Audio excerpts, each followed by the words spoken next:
All right, expanding on this, we are joined by former Gauteng Premier and ANC veteran, Professor Mathole Motshega. Very good evening to you. Thank you for your time, Professor. The NEC meeting will be the first face-to-face one in 2 years. It's also the last ordinary NEC that's going to look at preparations for the national conference. All eyes will be on that report and what the ANC's position is. What can be expected behind closed doors? Unfortunately, we can expect that there will be some within our ranks who will want to use this NEC for character assassination as part of the struggle for the soul of the ANC for one reason or another. But this should not be surprising. Because, the ANC has been in government, and some amongst us used the ANC or turned the ANC-led government into a self-enrichment scheme rather than a means for social and economic transformation, which is a prerequisite for combating the triple challenge of poverty, unemployment, and inequalities. Now, obviously, when we have such a situation, which led to state capture, for instance, you have to purge the organization of the criminals and the corrupt elements. And it is therefore to be expected that those affected will form a coalition of the wounded against those who seek renewal. So I hope that people will realize that this NEC should actually be about a renewal agenda, and that renewal agenda should be used to restore the revolutionary spirit amongst ourselves, to recall that the ANC was not formed for us to rise into positions, but it was formed to lead and serve society. And to resolve this apparent conflict is easy if we can recall that Nelson Mandela and other political prisoners sent a message in 1985 to the Cape Conference and said that liberators do not fight amongst themselves, and that a fight amongst liberators is actually the sale of a birthright. So I hope that our comrades will recall such teachings and use this NEC to lay the foundation for a better ANC, which will come out of the December conference, and an ANC which will close the gap between its members and leadership and the people, so that the ANC can begin to really serve its purpose of leading and serving society. Yeah. Now, Professor, the report by the ANC Integrity Commission concluded that the Palapala scandal essentially brought the party into disrepute. I mean, looking at that and looking at the road leading to the 2024 elections and, of course, conference also coming up in December, can the ANC afford to have its image tarnished even further, especially as the draft report goes on even further to say that the body of elders couldn't get Ramaphosa to reveal details of what actually transpired at the Limpopo farm in 2020. What are your thoughts around that? You know, it is unfortunate that such a conclusion was arrived at, because the president consistently said that we must allow the due process to take place. You cannot have a situation where the law enforcement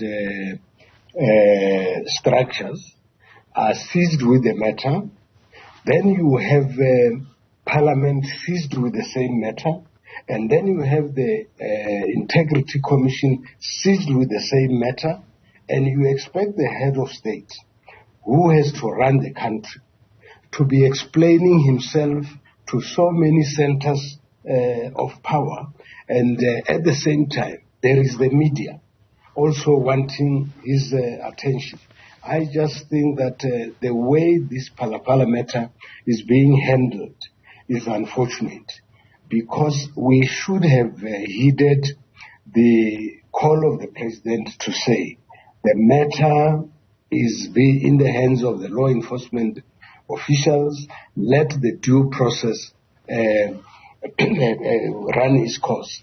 Because in law, there's also a question of the right to silence.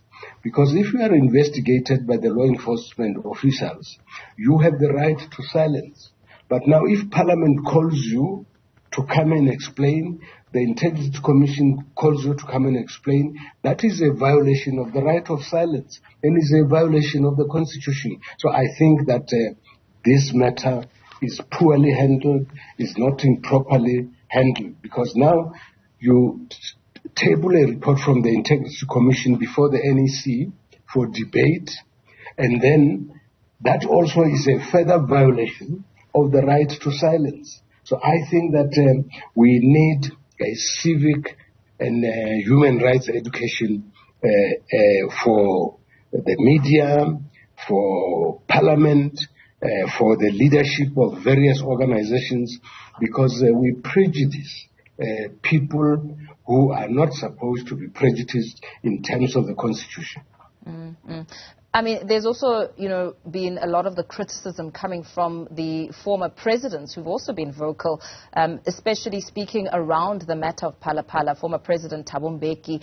And, all of this showing the growing discontent, not only within the ANC, but outside of the ANC. It's now being reported that there has been no consensus by the committee on what sanctions should be taken against the party president at this stage. Any consideration of sanctions would be premature. As I say, the law enforcement structures are dealing with the matter in terms of the constitution of the country. Now, these other initiatives that are taking place outside the constitution are a violation of the rights of the president that are protected by the Constitution. But I also find it strange that former presidents can go out to the media and attack a colleague, because it is President Ramaphosa who ensured the full participation of former presidents in the NEC of the ANC, the Lekgotla of the ANC, and the subcommittees of the ANC. That's where they have a platform to raise issues. And because they are senior members of the organization, they should come there to advise us as to how to deal with situations.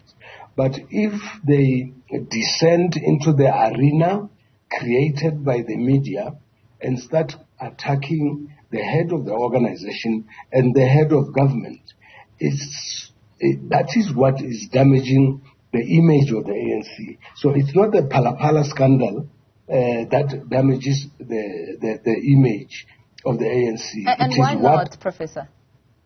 Why is it not the Palapala scandal? And, I mean, speaking to the media. Because, you see, this thing is not even a scandal. I'm sorry that we are actually using that word. This is an incident that took place which deserves to be investigated, because even the president himself, I guess, desires to know what is happening, what happened. And that's why he would allow the law enforcement officials to investigate, and that's why he agreed to cooperate with them. So if we were a mature people, we were supposed to allow that process to take its course. The fact that we are not allowing it to take its course, it means there are other ulterior motives.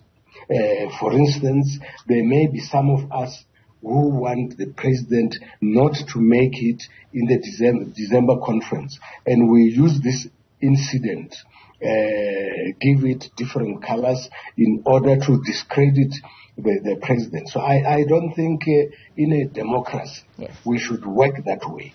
If we are serious about being a democratic state governed by the rule of law and human rights, we must allow due process regardless of who is involved, whether it's an ordinary person or is a head of state. Yeah, very well. Thank you so much. We are going to have to leave it there for now, and thank you for your time, ANC veteran Professor Mathole Motshega. We will